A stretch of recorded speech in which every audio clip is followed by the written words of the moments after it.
Hey plant fam, welcome back to The Sprout.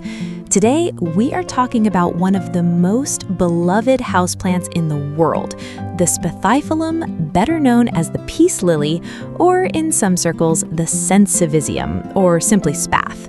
You've definitely seen this plant before. It's that gorgeous, dark green leafy plant with those elegant white flowers that look like little peace flags.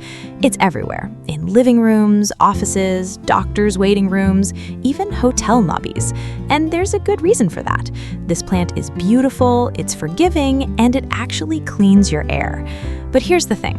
A lot of people think the peace lily is impossible to keep alive because it's so dramatic. You know what I'm talking about. One day it's standing tall and proud, and the next day every single leaf is drooping like the plant is having an existential crisis. The good news? That drooping is not a sign that you're failing. It's actually a superpower. Your peace lily will literally tell you when it's thirsty. No other plant communicates as clearly as this one. In this video, I'm going to show you exactly how to care for your Spathiphyllum so it stays green, grows those beautiful white flowers, and lives for years and years. We're covering light, water, soil, humidity, fertilizer, repotting, flowers, common problems, and yes, we're going to talk about why it droops so dramatically and exactly what to do about it. Let's start with the most important thing you need to know about peace lilies. They are tropical understory plants. In nature, they grow on the forest floor beneath tall trees. That means they are used to dappled, filtered light, consistent moisture, and high humidity. They never get direct sun in the wild, and they rarely dry out completely. Understanding this one fact will answer almost all of your questions about keeping this plant happy indoors. So let's start with light. Peace lilies do not like direct sunlight at all. If you put your Spathiphyllum in a south-facing window with no curtain, the leaves will burn. You'll see yellow patches, brown, crispy edges, and the plant will look generally unhappy. What your peace lily wants is bright, indirect light. Think of the light that comes through a north-facing window. Soft, gentle, never harsh. An east-facing window is also perfect. A few feet away from a south or west window works great too. Just pull it back so the sun never touches the leaves directly. Now, here's the really cool thing about peace lilies. They can survive in surprisingly low light. Will they grow fast in a dark corner? No. Will they flower? Probably not. But they will live. And that's more than most flowering houseplants can do. If you put your peace lily in low light, the leaves will stay dark green, but the plant will grow slower and it may never produce flowers. So if you want those beautiful white blooms, give it bright, indirect light. If you just want a low-maintenance green plant for a darker room, that also works. Now let's talk about water, because this is where the drama happens. The peace lily is famously dramatic. You've probably seen the memes. One day it's fine, the next day it looks completely dead. Every leaf collapsed like a wet paper towel. Then you water it, and 2 hours later it's standing tall again like nothing happened. This is completely normal, and it's actually a gift. Your peace lily is telling you exactly when it needs water. No guesswork, no sticking your finger in the soil every day, just watch the plant. Here's how it works. Peace lilies like consistently moist soil, but they absolutely hate sitting in water. They want soil that feels like a wrung-out sponge, damp but not soaking wet. The moment the soil becomes too dry, the plant will droop dramatically. And I mean dramatically. It's not subtle. The leaves will go from perky to floppy in a matter of hours. When you see that first slight droop, that's your signal to water. Don't wait until the plant looks completely dead. Just when you notice the leaves starting to lose their stiffness, go ahead and water. When you water, do it thoroughly. Pour slowly until water runs out of the drainage holes. Then let the plant drain completely and empty the saucer. Never let your peace lily sit in standing water. That leads to root rot, which is one of the few things that will actually kill this plant. After watering, go make a cup of tea and come back in 2 hours. I promise you, the plant will be standing tall again. Now, a word of caution. If you let your peace lily droop too often or for too long, the lower leaves will start to turn yellow and die. So don't use the droop as your only watering signal. Check the soil every few days. But if you forget and it droops, don't panic. Just water it and it will bounce back. One more thing about water. Peace lilies are sensitive to chlorine and fluoride in tap water. The signs are brown leaf tips and edges. It's not the end of the world, but if you want a perfect-looking plant, use filtered water, rainwater, or let your tap water sit out overnight before using it.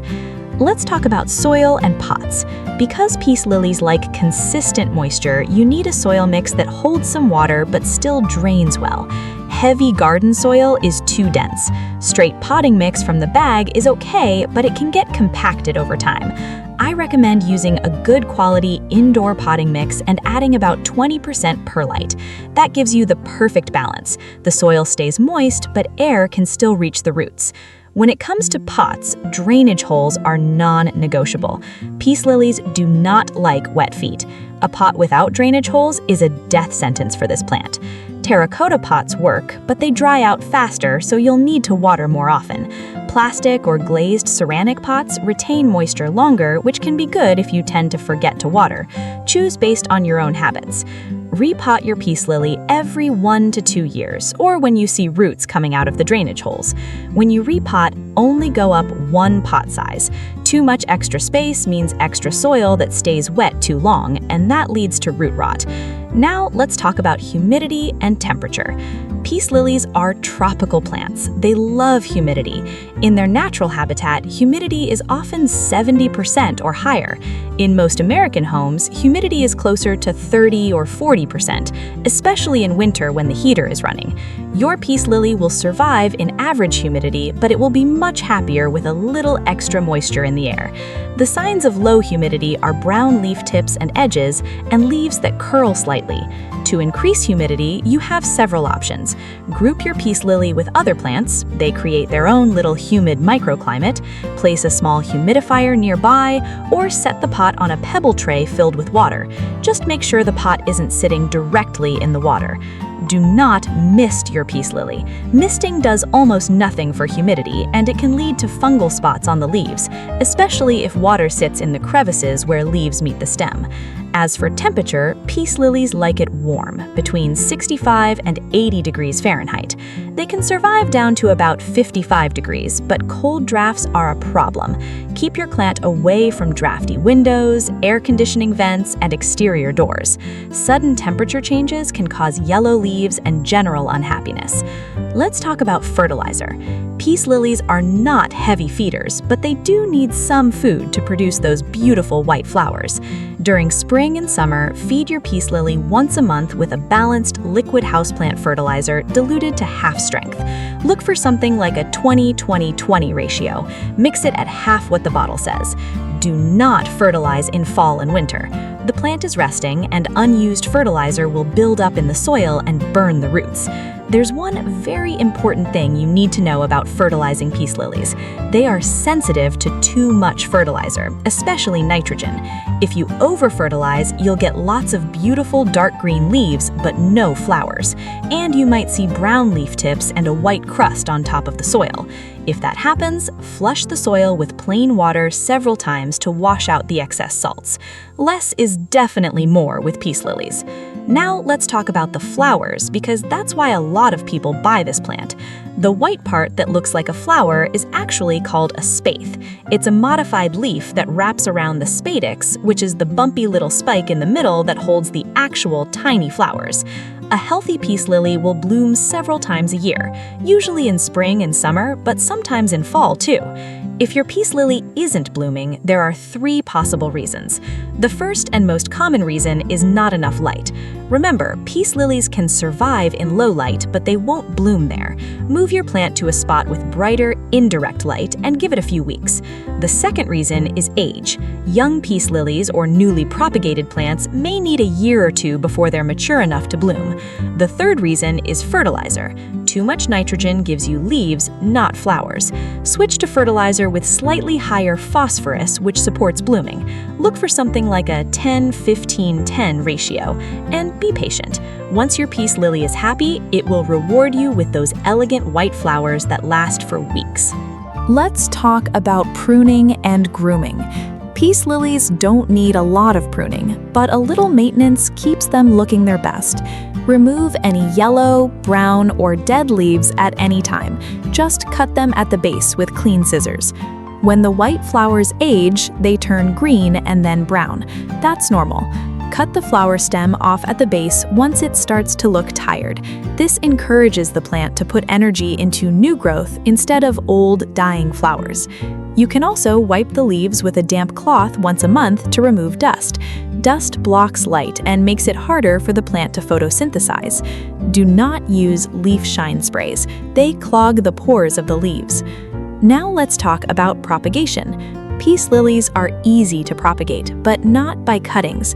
You cannot take a leaf cutting and grow a new plant. Peace lilies grow from rhizomes, underground stems that spread and form clumps. To propagate, you divide the plant when you repot. Take the plant out of its pot and gently separate the root ball into 2 or more sections. Each section needs a good amount of roots and at least 3 or 4 leaves. Pot each section in fresh soil, water thoroughly, and keep them in bright, indirect light. They might look a little sad for a week or 2 while they recover, but they'll bounce back. Division is best done in spring or early summer. This is also a great way to keep your peace lily from getting too large. Now let's talk about common problems. We'll go through them one by one. Problem 1. Drooping leaves. This is almost always thirst. Water the plant and it will recover within a few hours. If it doesn't recover, you might have root rot. Problem 2. Yellow leaves. If the lower leaves turn yellow slowly and fall off, that's normal aging. If many leaves turn yellow at once, you're overwatering. Let the soil dry out more between waterings. If the soil smells bad, take the plant out and check for root rot. Problem 3. Brown leaf tips. This is usually caused by chlorine or fluoride in tap water, low humidity, or over-fertilizing. Switch to filtered water, increase humidity with a pebble tray, and cut back on fertilizer. Problem 4. No flowers. We already covered this. More light, less nitrogen fertilizer, or just give it time. Problem 5. Leaves curling inward. This usually means the plant is thirsty or the humidity is too low. Water and increase humidity. Problem 6. Pests. Peace lilies can get spider mites, mealybugs, and aphids. Spider mites love dry conditions, so increasing humidity helps prevent them. If you see tiny webs or white cottony spots, wipe the leaves with a damp cloth and spray with neem oil or insecticidal soap. Isolate the plant for a few weeks. Problem 7. Root rot. This is the most serious problem. It's caused by overwatering, poor drainage, or no drainage holes. The signs are yellow leaves, wilting that doesn't improve after watering, and a bad smell from the soil. Take the plant out of the pot. If the roots are brown, mushy, and falling apart, cut away the rotten parts with clean scissors. Healthy roots are firm and white or tan. Repot in fresh, dry soil with good drainage and water much less going forward. Let me give you a few quick answers to common questions. Is the peace lily toxic to pets? Yes, peace lilies contain calcium oxalate crystals, which are toxic to cats and dogs. If a pet chews on the leaves, it can cause mouth irritation, drooling, vomiting, and difficulty swallowing. Keep this plant out of reach of curious pets. Can I put my peace lily outside in summer? Yes, but in a shady spot.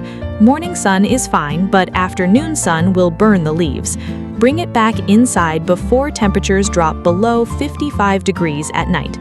Why are my peace lily leaves turning black? This is usually cold damage or root rot. Check the temperature and check the soil moisture. How long do peace lily flowers last? Each flower lasts about 2 to 4 weeks. After that, the white spathe turns green and then brown. Cut it off at the base. Can I grow peace lily in water? Yes, you can grow peace lily in just water, but it needs a very small amount of diluted fertilizer occasionally. Many people grow them in vases. Just make sure only the roots are in water, not the crown of the plant.